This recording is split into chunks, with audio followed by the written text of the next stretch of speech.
देखिए 7.8 क्वेश्चन देखते हैं। क्वेश्चन कह रहा है इन फिगर, एक फिगर गिवन है, ठीक है, shows the series LCR circuit connected to a variable frequency 230 source volt source, L दिया है 5 हेनरी, सी दिया है 80 माइक्रोफेरेड, आर दिया है 40 ओम।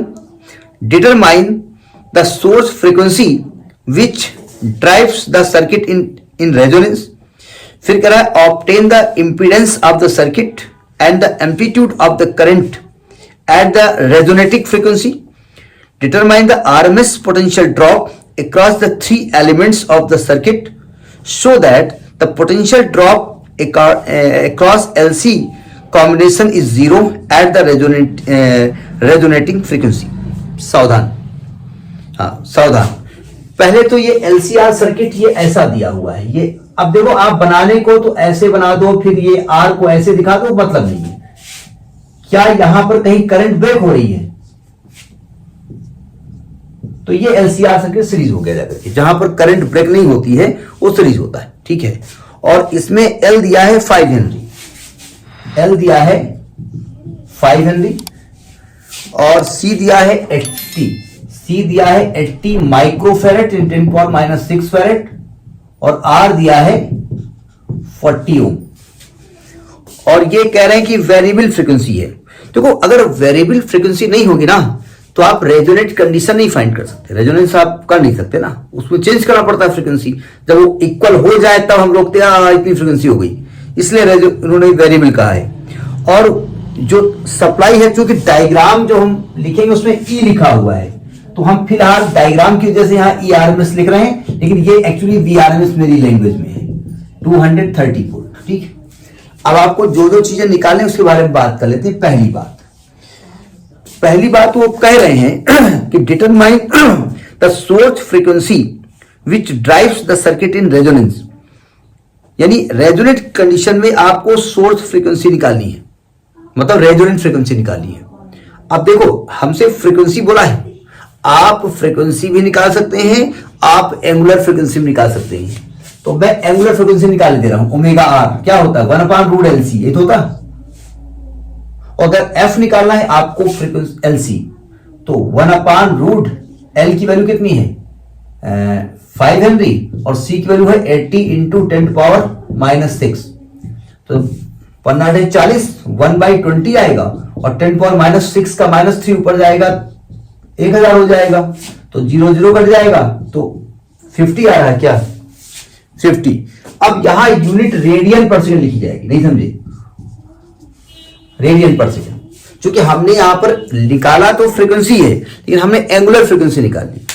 अब आप ये नहीं करना दिया नहीं गया, आप फ्रीक्वेंसी को एंगुलर फ्रीक्वेंसी निकाल सकते हैं, लेकिन यूनिट पे ध्यान रखिएगा, ठीक है। लेकिन दी हुई होगी अगर फ्रीक्वेंसी तो देखना एंगुलर दी है कि एफ दी हुई है। ये पहला पार्ट हो गया, इसको रब कर देते हैं, यहीं पर दूसरा पार्ट देखते हैं। दूसरा पार्ट कह रहा है कि obtain the impedance of the circuit and the amplitude of the obtain the impedance of the circuit and the amplitude of the current at the resonating frequency। Current के बारे में बात करेंगे। देखिए एक्चुअली में इंपीडेंस ऑफ सर्किट का formula क्या बताया गया था, √x omega L minus omega C का whole square plus R square, ये होता है ना 1/ω c। और नहीं, ये सही लिखा हमने, ये दोनों आपस में कैसी हैं, नहीं लिखना तो पड़ेगा ना पहले आपको। फिर आप कहेंगे कि इन रेजोनेंस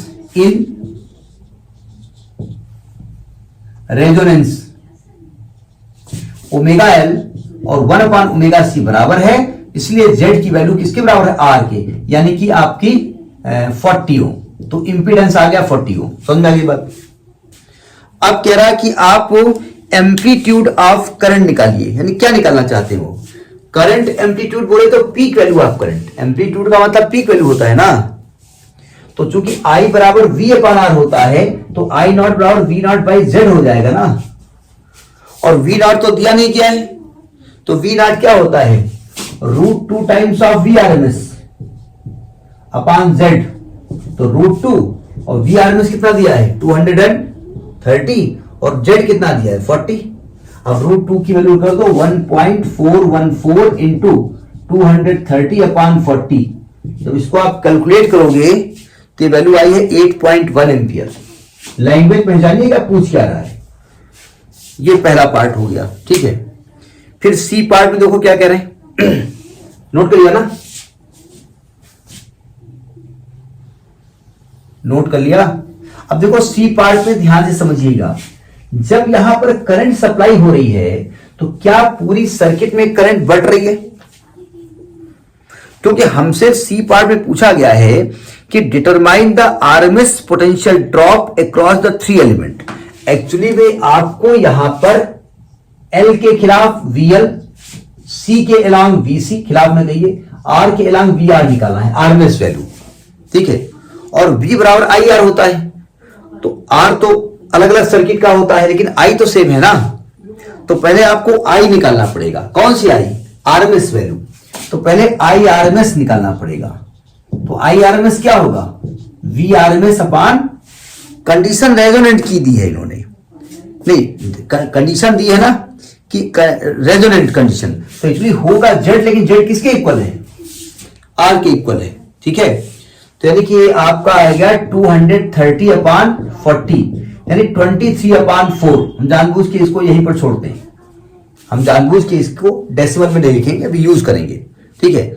तो जब आप पोटेंशियल डिफरेंस अलोंग एल लिखेंगे, कौन सा पोटेंशियल, आरएमएस पोटेंशियल, तो इसको ऐसे लिख दें वी एल आरएमएस लिख दें, और वी बराबर आई आर होता है ना, तो आई लिखा जाएगा आई आरएमएस, और एल के अलोंग आर क्या होता है, एक्सएल, एक्सएल होता है, तो एक्सएल होता है ना आर, और आई आरएमएस और एक्सएल क्या होता है ओमेगा एल। तो अब रख दो उठा करके, ओमेगा मालूम है क्या आपको,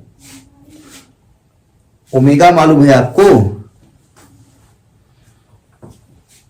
नहीं ओमेगा दिया, एक मिनट, ओमेगा कहीं दिया है क्या, ओमेगा निकाला है, अच्छा ओमेगा निकाला 50 रेडियन, सॉरी। तो आपका आई आरएमएस कितना दिया है, आई आरएमएस दिया है 23 अपान 4, ओमेगा कितना निकाला अभी आपने 50 रेडियन पर सेकेंड, एल कितना दिया हुआ है 5। तो इसको जब कैलकुलेट करेंगे तो ये कैलकुलेट होकर के आएगी वैल्यू आपकी 1437.5 वोल्ट। समझाई बात। अच्छा ये वोल्टेज क्या होगा, ये वोल्टेज करंट से अप की ओर जाएगा ना, करंट से 90 डिग्री ऊपर की ओर जाएगा। यानी अगर हम यहां हल्की सी बात करें तो अगर ये करंट है IRMS तो VRMS ऊपर की ओर जाएगा ना ये, ठीक है। अब जरा अलोंग C निकाल लेते हैं। जब अलोंग C निकालेंगे पोटेंशियल डिफरेंस अलोंग C, तो इसको हम VCRMS लिखे दे रहे हैं, तो आएगा IRMS इंटू XC, तो IRMS इंटू XC होगा 1/ωc। तो IRMS कितना दिया है 23/4, 1/ω50 है, और C की वैल्यू है 80 इंटू 10⁻⁻6। इसको जब हमने कैलकुलेट किया तो ये वैल्यू भी आई है आपकी 1437.5 वोल्ट। तो ये आपका एक्चुअली में 90 डिग्री VRMS, ये L के लिए था या C के लिए, ये 90 डिग्री अपोजिट है। तो अगर आप इनका नेट वोल्टेज निकालेंगे तो 0 हो जाएगा, ठीक है। फिर आप से कह रहे हैं कि R के अलोंग निकालिए, अलोंग R, तो अलोंग R निकाल लो। इसको लिखेंगे VRMS R, तो आएगा IRMS इंटू R। IRMS है 23/4 और R है आपका 40। इसको जब हमने कैलकुलेट किया तो आपका 230 वोल्ट आ गया। एक्चुअली में ये अप्लाइड वोल्टेज ही है, ये किसके इक्वल आ गया, ये अप्लाइड वोल्टेज के बराबर ही है। एक्चुअली में कारण है ना कि L और C आपस में लड़े मरे जा रहे हैं, तो इनका नेट वोल्टेज अपने आप 0 हो जाएगा। तो इसलिए केवल जो फायदा उठाएगा कौन होगा, वो आर होगा, पूरा पूरा वोल्टेज जो है आर को मिल जाएगा। समझ में बात नहीं आ रही है। तो ये आपका क्वेश्चन नंबर 7.8 है। इस प्रकार से न्यू एडिशन की जो बुक है उसका अल्टरनेटिव करंट चैप्टर के न्यूमेरिकल खत्म हुए। इति श्री गणेशाय नमः क्या कहा जाएगा। ठीक, ओके।